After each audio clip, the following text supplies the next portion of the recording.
Hi friends, welcome back to my channel. ಇವತ್ತೊಂದು ಉತ್ತರ ಕರ್ನಾಟಕದ ಸ್ಪೆಷಲ್ ರೆಸಿಪಿ, ತುಂಬ ರುಚಿಯಾಗಿರುತ್ತೆ.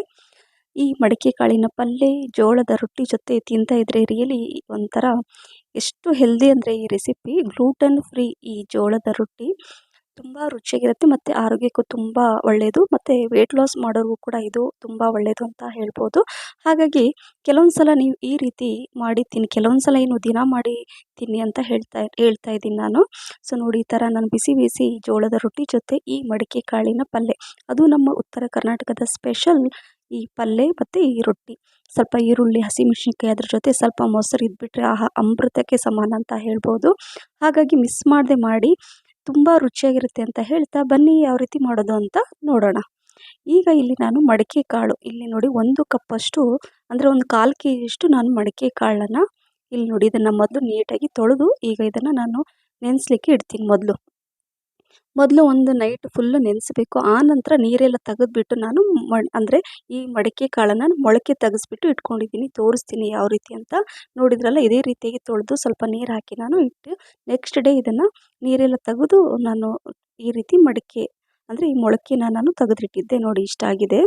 ಸೊ ನೋಡಿದ್ರಲ್ಲ, ಈ ರೀತಿಯಾಗಿ ಇರುತ್ತೆ ಇದು ಮಡಿಕೆ ಕಾಳು. ಹೆಚ್ಚಾಗಿ ನಮ್ಮ ಉತ್ತರ ಕರ್ನಾಟಕದಲ್ಲಿ ಜೋಳದ ರೊಟ್ಟಿ ಜೊತೆ ಈ ಪಲ್ಯ ಎಲ್ಲರ ಮನೇಲಿ ಮಡಿಕೆ ಕಾಳಂತೂ ಇದ್ದೇ ಇರುತ್ತೆ.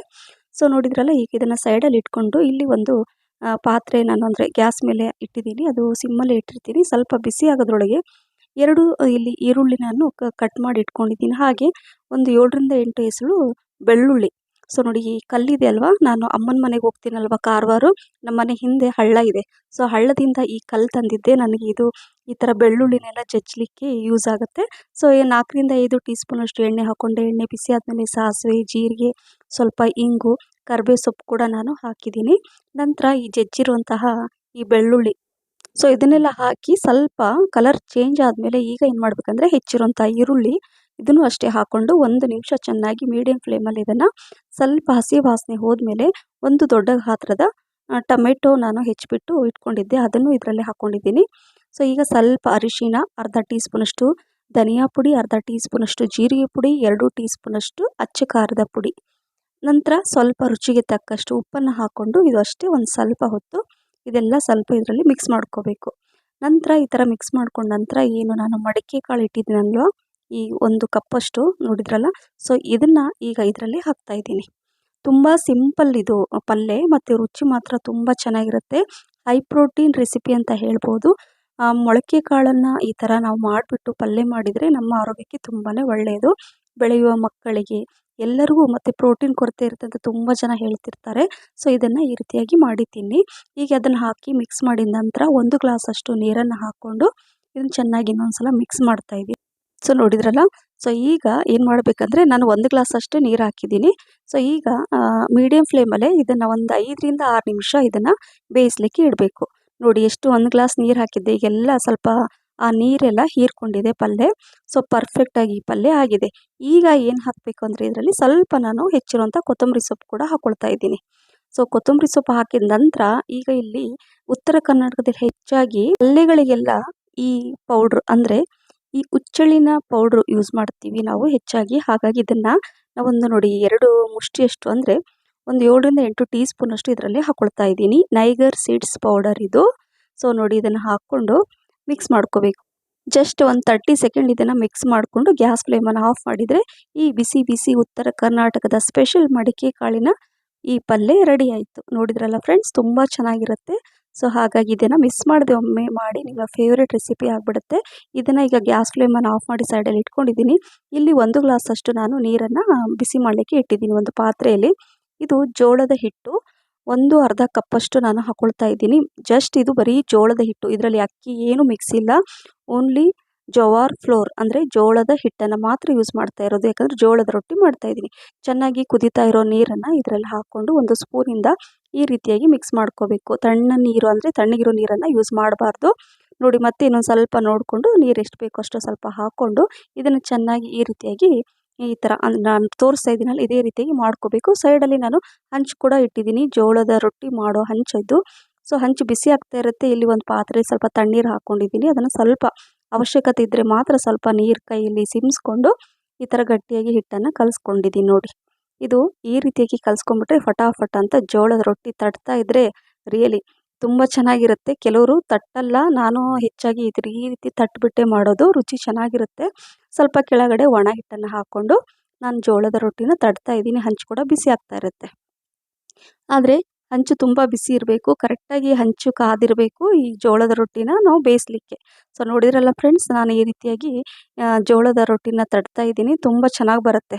ಸೊ ನಾನು ಹೇಳಿದೆ, ಇದರಲ್ಲಿ ಅಕ್ಕಿ ಯಾವುದು ಮಿಕ್ಸ್ ಇಲ್ಲ, ಜಸ್ಟ್ ಬರೀ ಜೋಳದ ಹಿಟ್ಟು ಮಾತ್ರ ನಾನು ಇದರಲ್ಲಿ, ಅಂದರೆ ಜೋಳದ ಹಿಟ್ಟಿನಿಂದನೇ ನಾನು ರೊಟ್ಟಿನ ಮಾಡ್ತಾ ಇರೋದು.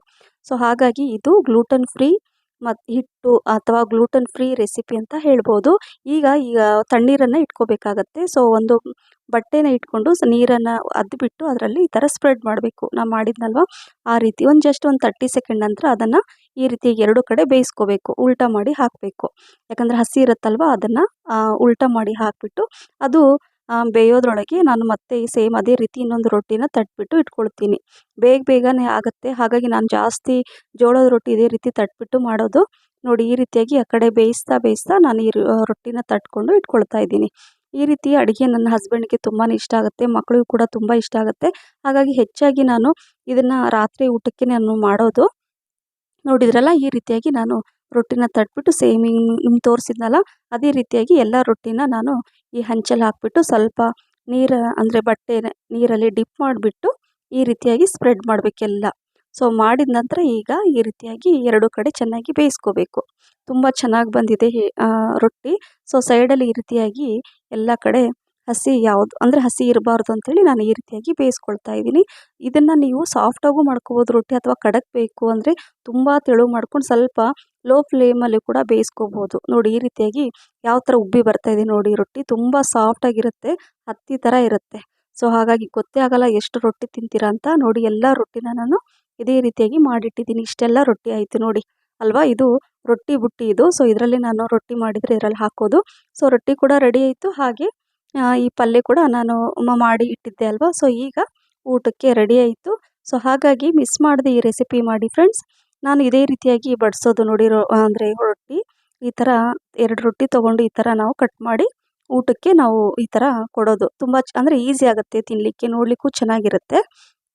ಸೊ ಇದೇ ರೀತಿಯಾಗಿ ರೊಟ್ಟಿ ಈ ಥರ ಹಾಕ್ಕೊಂಡು ಈ ಬಿಸಿ ಮಡಿಕೆ ಕಾಳಿನ ಮೊಳಕೆ ಕಟ್ಟಿದ ಪಲ್ಯ ಕೂಡ ಈ ಥರ ಕೊಡಿ.